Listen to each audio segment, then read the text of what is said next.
ఓం శ్రీ సాయిరామ్. సాయి గురుకులం కార్యక్రమానికి స్వాగతం. శ్రీ సాయి సచ్చరిత శ్రవణ పారాయణ శ్రావణ మాసంలో మనం ఎంతో దివ్యంగా మన మనస్సులకు శాంతిని కలిగించే విధంగా బాబా అనుగ్రహంతో ముందుకు సాగుతున్నాం. ఈరోజు 19వ అధ్యాయం గురుతత్వానికి ఒక నిదర్శనం. గురుతత్వ అవలోకనం చేసుకోవడానికి 19వ అధ్యాయం మనకు ఒక గొప్ప సాధనం. 19వ అధ్యాయం ప్రారంభంలో హేమాడ్ పంత్ చెప్తారు, సాయి సూక్ష్మం కంటే కూడా అతి సూక్ష్మం, మహత్తు కంటే కూడా అత్యంత మహత్తు కలిగినటువంటి వారు శ్రీ సాయిబాబా. ఈ చరాచర సృష్టిలో ఉన్నటువంటి ప్రతి వస్తువులో అన్నింటిలో కూడా సాయే కొలువై ఉంటారు, అన్ని వస్తువుల్లో కూడా వారే ఉంటారనేటువంటి విషయాన్ని చెప్తారు. సాధారణంగా మనమందరము కూడా సూర్య భగవాన్ని ఉపాసన చేసేటువంటి వాళ్ళము. సూర్య భగవానుడికి దీపాలు వెలిగించి హారతిస్తాం. అదేవిధంగా సముద్రుడికి ఆ సముద్రంలో నుంచి నీళ్లు తీసే సముద్రుడికి ఆజ్యం సమర్పిస్తాం.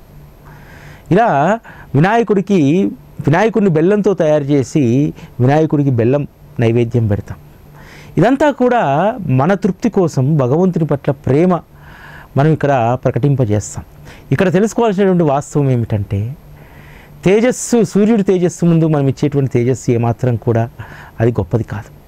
సముద్రంలోని నీళ్లు తీసే మళ్ళీ సముద్రుడికి నదికి అర్పిస్తాం మనం. అంటే భగవంతుడు అనుగ్రహించినటువంటి జీవితాన్ని కొద్ది సమయం వారి కోసం కేటాయిస్తూ మనం ఎంతో గొప్ప అని అనుకుంటాం. కానీ ఈ జీవితం వారు ప్రసాదించింది అనేటువంటి విషయాన్ని మనం చాలా సందర్భాల్లో మర్చిపోతూ ఉంటాం. భగవంతుని సేవలో, భగవంతుని ధ్యానంలో సమయం లేదు అని అంటాం. ఆ సమయం ఎవరిది, ఎవరిచ్చారు, ఈ జీవితం ఎవరిది అనేటువంటి విషయాన్ని మనం గుర్తెరిగితే మన సమయం ఏ విధంగా భగవంతునితో సద్వినియోగం చేసుకోవాలి అనేటువంటి విషయం మనకు అవగాహనకు వస్తుంది. ఒక అద్భుతమైనటువంటి విషయం రాస్తారు హేమాడ్ పంత్. ఏమిటంటే, మనందరం కూడా భగవంతుని యొక్క లీలల గురించి మనం మాట్లాడుకుంటాం. భగవంతుడు యొక్క రూపం మాత్రమే కాదు, భగవంతుడు అణువణువులో కూడా ఉంటారనేటువంటి విషయాన్ని ఒక అద్భుతమైనటువంటి ఉపమానం ద్వారా తెలియజేస్తారు. మర్రి చెట్టు చాలా విశాలంగా అది తన యొక్క కొమ్మలను రెమ్మలను పరుచుకొని ఉంటుంది. కానీ మర్రి విత్తనం మాత్రము చాలా చిన్నగా ఉంటుంది. మనము ఆ మర్రి విత్తనాన్ని చూసుకొని ఇంత పెద్ద చెట్టుకు ఇంత చిన్న కాయ ఏంటి అని అనుకుంటాం. కానీ మర్రి చెట్టు ప్రతి విత్తనంలో కూడా ఒక మర్రి చెట్టు దాగి ఉంటుంది. మర్రి చెట్టు విత్తనం ఇంతే ఉంటుంది, కానీ అది మొలకెత్తితే ఎంత గొప్ప వృక్షం అవుతుందో మనందరికీ తెలుసు కదా. భగవంతుడు కూడా పరమాణువంతే ఉంటారు, కానీ వారి యొక్క మహత్తు చాలా విస్తారమైనటువంటిది. ఈ ప్రపంచమంతా కూడా వారు వ్యాపించి ఉంటారనేటువంటి విషయాన్ని మనం గ్రహించాలి. బాబా ఎప్పుడూ కూడా మనకు బోధించినటువంటిది సర్వంతర్యామి తత్వం. తను అన్ని వేళలా అంతటా ఉంటాననేటువంటి దాన్ని మన మనసుల్లో బాగా ముద్రించడానికి. ఎందుకంటే భగవంతుడు ఇక్కడ ఉన్నాడు, అక్కడ లేడు అనేటువంటి మందబుద్ధి జీవుడు కలిగి ఉంటాడు.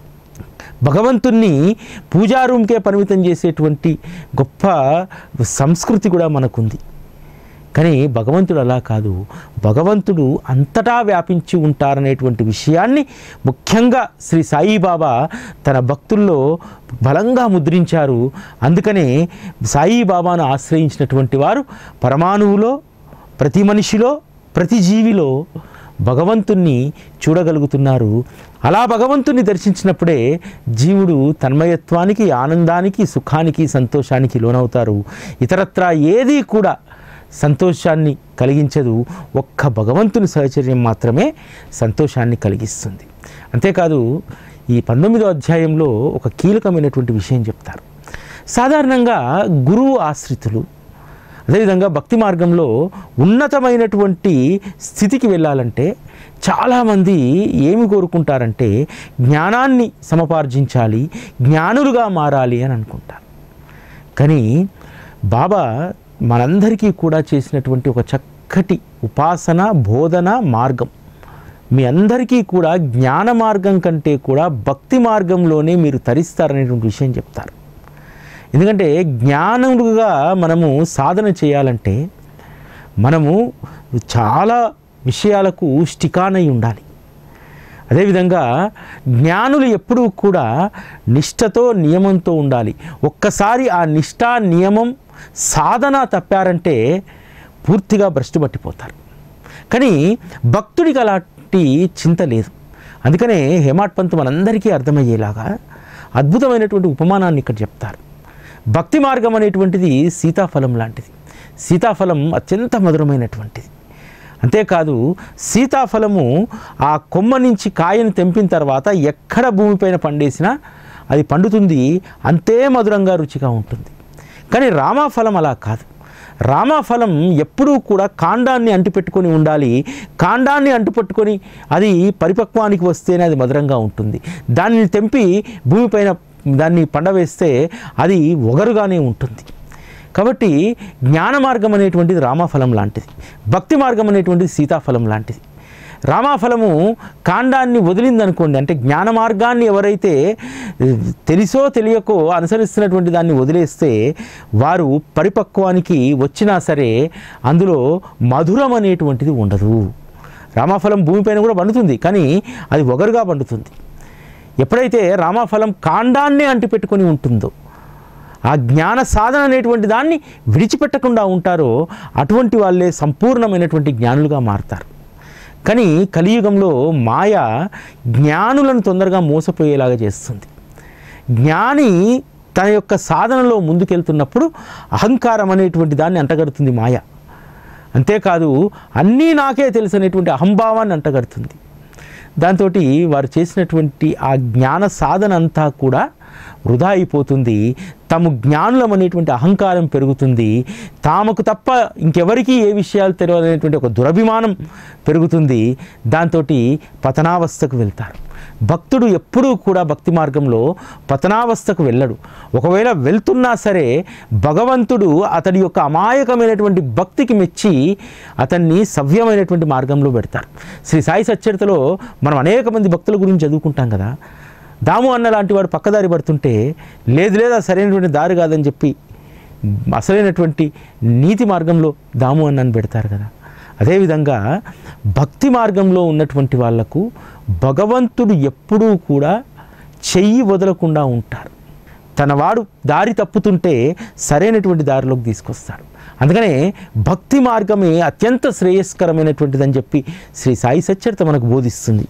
18వ అధ్యాయంలో శ్యామా చెప్పినటువంటి రాధాబాయి దేశ్ముఖ్ యొక్క ప్రస్తావన ఈ అధ్యాయంలో కొనసాగింపుగా ఉంటుంది.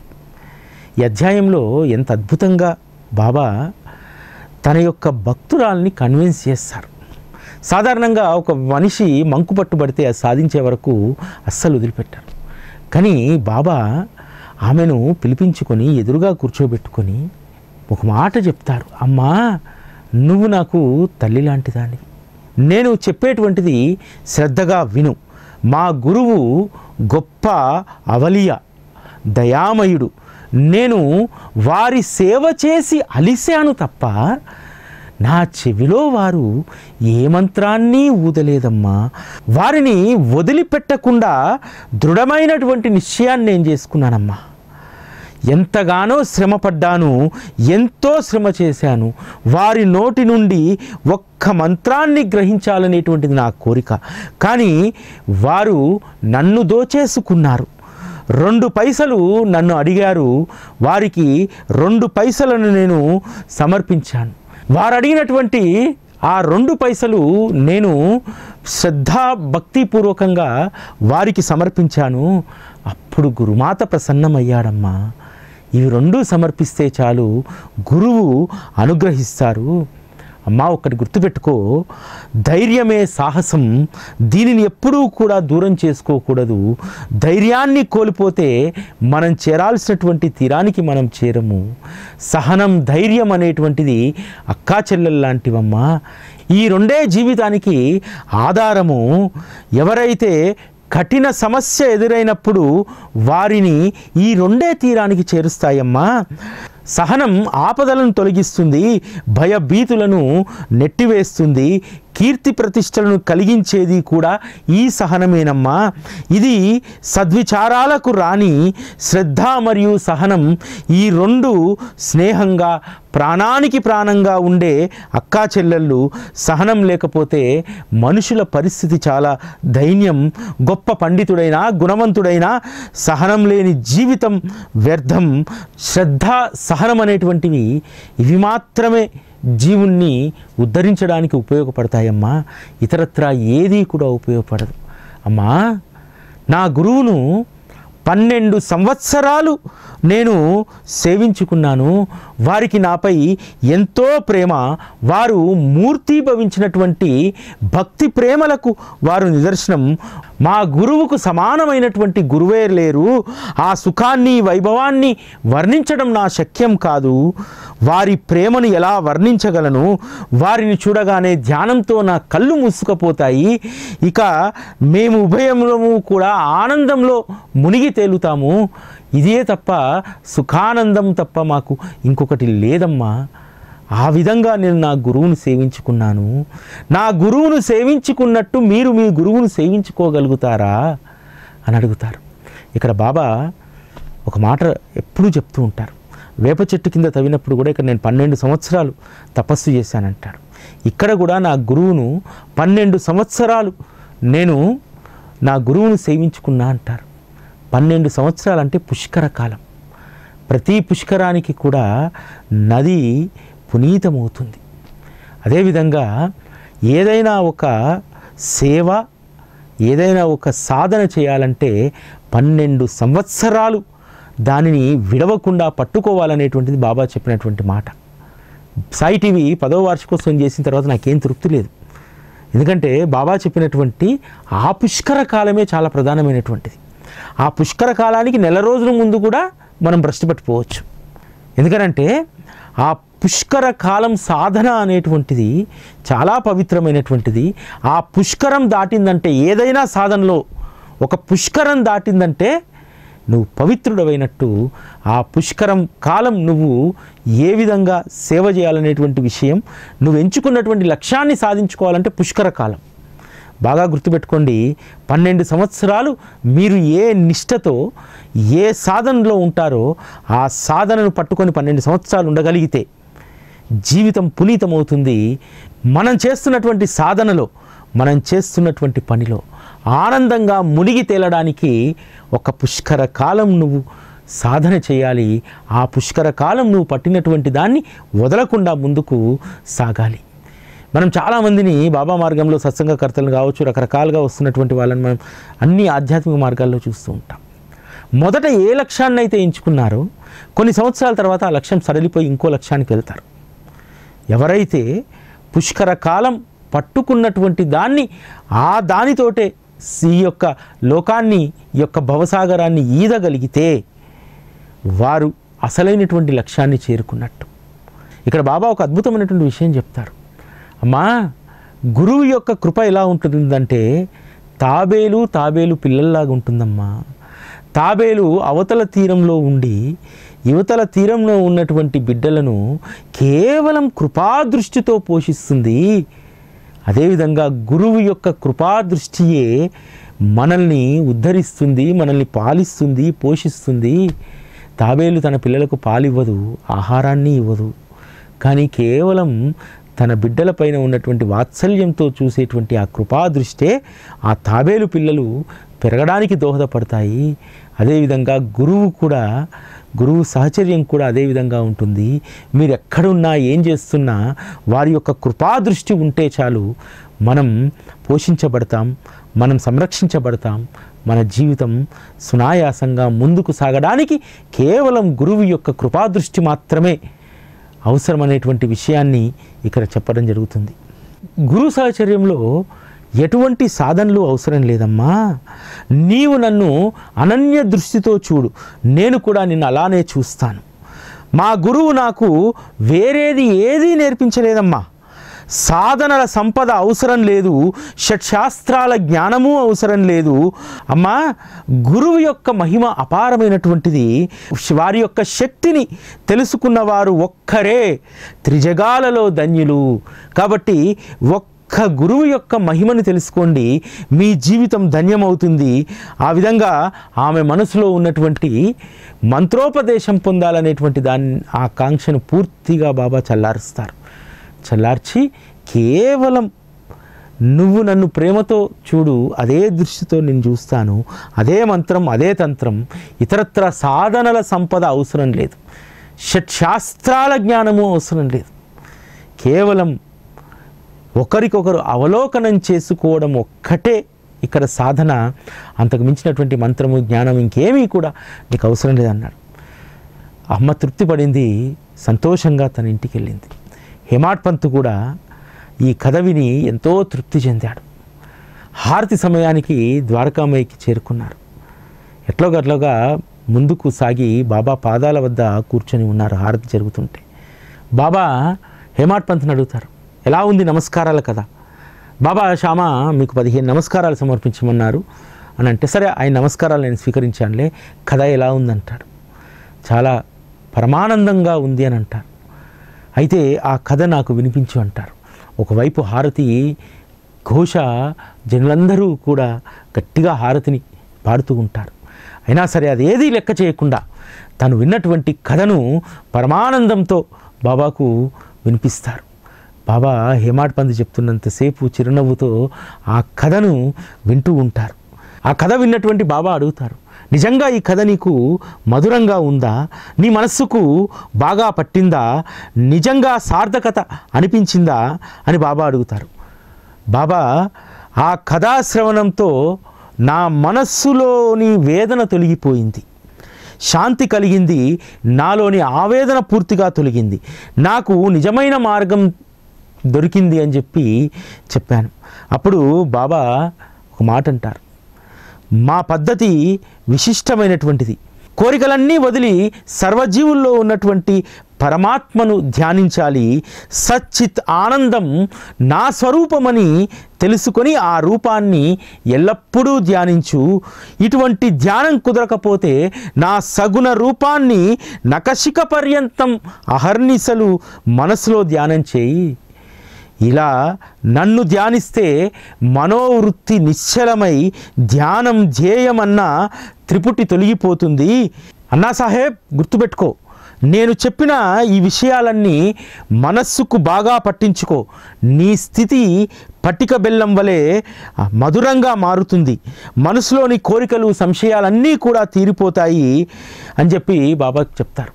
బాబాకు హేమాడ్ పంత్ అభివందనం చేసి, బాబా నాకు మీ ఆశీర్వచనం చాలు, నన్ను రక్షించండి అని చెప్పి ప్రార్థిస్తాడు. బాబా చెప్పినటువంటి అద్భుతమైనటువంటి మాట ఇక్కడ, మా యొక్క బోధనా పద్ధతి చాలా విలక్షణమైందని చెప్తారు. ఎప్పుడు ఎలా ఎవరికి ఏది బోధించాలనేటువంటిది నేను బోధిస్తాను. తర్వాత ఇక్కడ హేమాడ్ పంత్ ఒక మాట అంటారు, బాబా ఆ కథాశ్రవణంతో నా మనసులో ఉన్నటువంటి సంశయాలు వేదనలు అన్నీ తొలగిపోయాయి. ఏం వేదన, ఏం సంశయం ఉండేది? సాటేక్కు కలిగినటువంటి అనుగ్రహం నాకెందుకు కలగకపోయాయి? ఆ మనసులో అటువంటి వేదన ఇంకెప్పుడూ కలగకూడదు.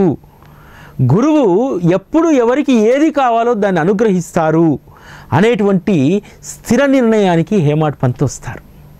ఇది ఒక్క హేమాడ్ పంత్ మనసులో ఉన్నటువంటి వేదనలను మాత్రమే తొలగించదు, మనందరిలో ఉన్నటువంటి వేదనలను తొలగిస్తుంది.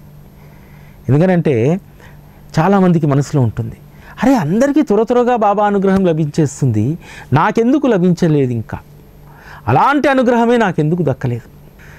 ఈ సంశయాలన్నీ కూడా రాధాబాయి దేశ్ముఖ్ కథ ద్వారా మన మనసు నుంచి తొలగిపోవాలి. ఒక రకంగా చెప్పాలంటే సద్గురువు నుంచి ఆశించేటువంటి ఆ స్థాయి మనకు తగ్గుతూ ఉండాలి. ఎందుకంటే సద్గురువు మనకు ఏది అనుగ్రహించాలో అది అనుగ్రహిస్తారు.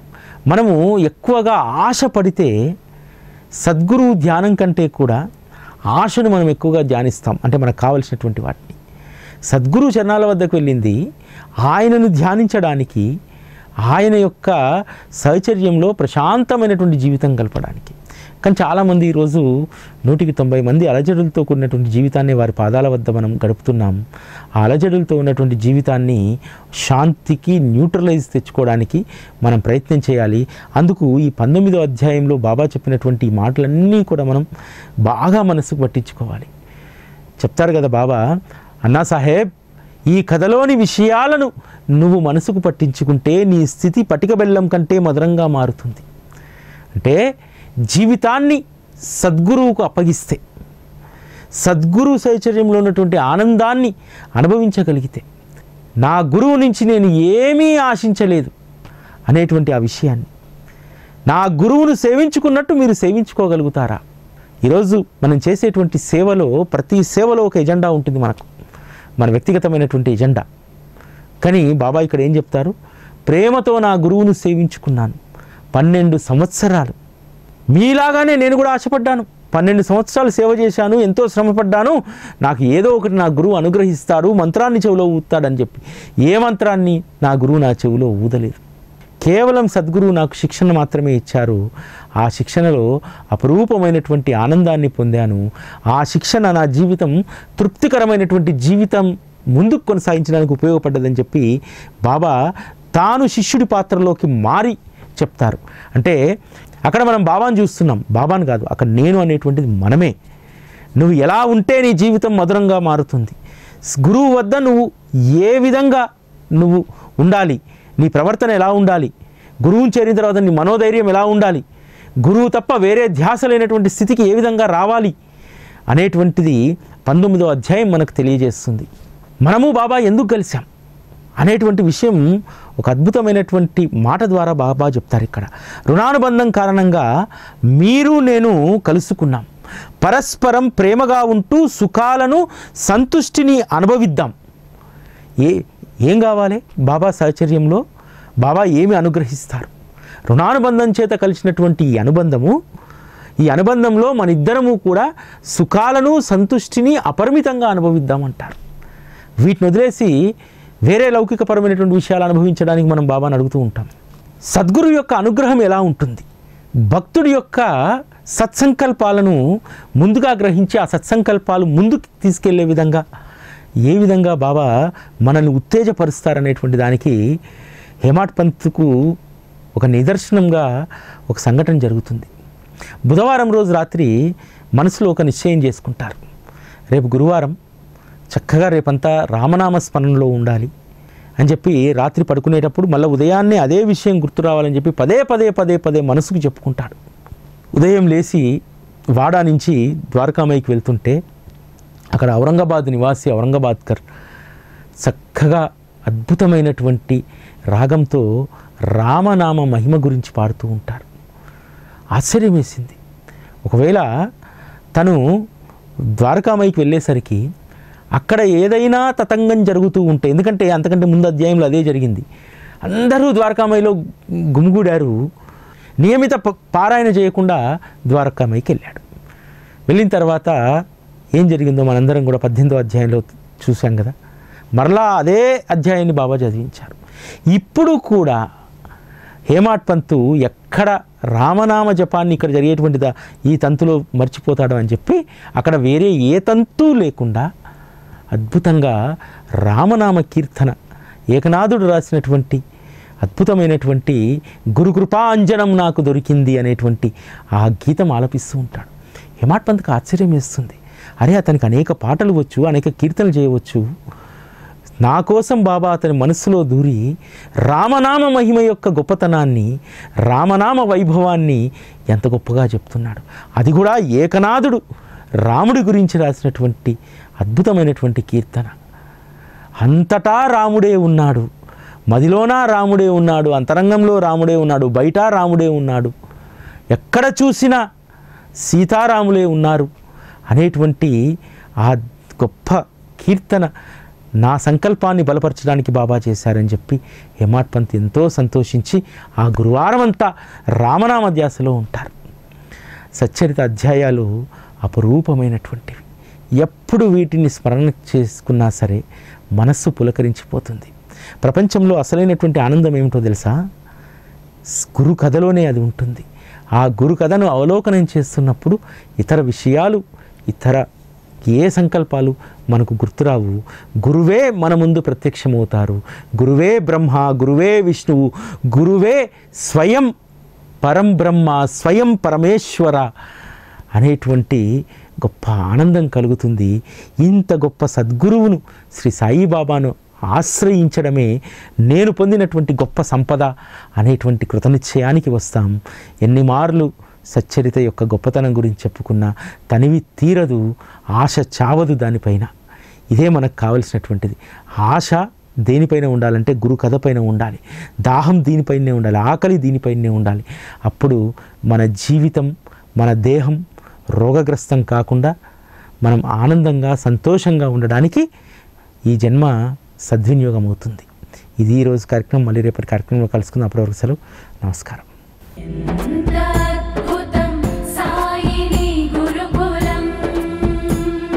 శిక్షణే తప్ప శిక్షలు లేని శరణాగతి సౌదం.